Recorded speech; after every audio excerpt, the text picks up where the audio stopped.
and killed 22 children. Israel's main anti-terrorist efforts shifted along with the PLO attacks. Now the Jordanian border was quiet, and there was fighting on the Lebanese border. I was appointed commander of a brigade on the Lebanese border. All our efforts were aimed at preventing terrorist infiltration. Hardly a week passed without 2 or 3 attempts to cross the border. Israel, surrounded by hostile Muslim states, badly needed allies. When Lebanon's Christians were challenged by the Palestinians and Lebanese Muslims, they asked for Israel's help.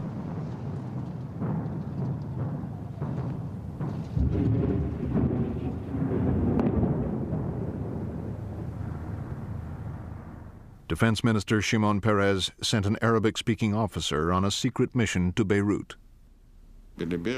In my heart, I decided that such a man must volunteer. His life would certainly be at risk. And when I told him I was willing, he smiled. He said, "It's very dangerous." I said, "I know." I saw Fuad's mission as a trip to a minefield, a place where there are many traitors.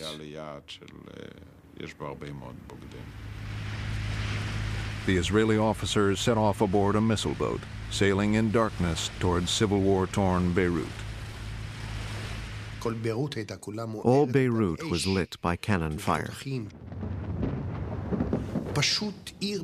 A city like hell. Unbelievable. One big conflagration. The intelligence officer knew that the Christians were faring badly against the Palestinians. His Christian hosts sped him towards the battlefront. Suddenly, I saw thousands of people lining the road and clapping.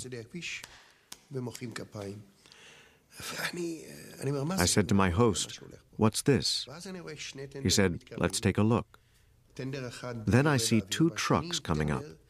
One truck has men shooting in the air. The other has ropes tied to it. At the end of each of these ropes is the body of a PLO terrorist, and this truck is dragging them along the ground.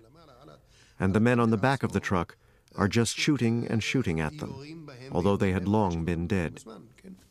I was simply shocked. Lebanese Muslims and Christians and Palestinians fought and murdered each other with ferocity. Some 40,000 would die on both sides. A British journalist reported, "At its most hideous, this civil war has been simple. Muslims have murdered Christians, Christians have murdered Muslims. Not in battle, but in cold blood." These men were innocents, kidnapped in the street, taken to a secret place, tortured, shot, and then dumped in the street again for their families to find.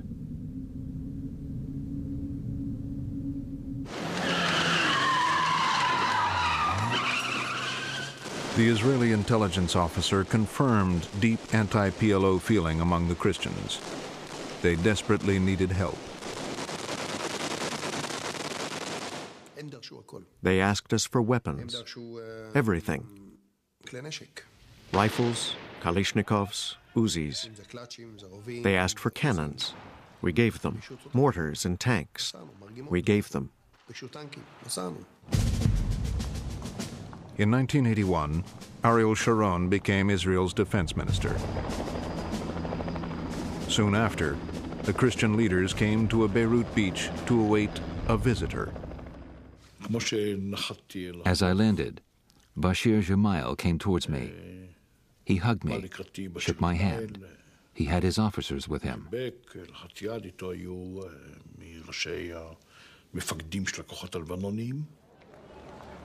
Bashir, the son of Christian leader Pierre Gemayel, now controlled the weapons supplied by Israel. He had ruthlessly eliminated his rivals and united all the Christian forces under his command.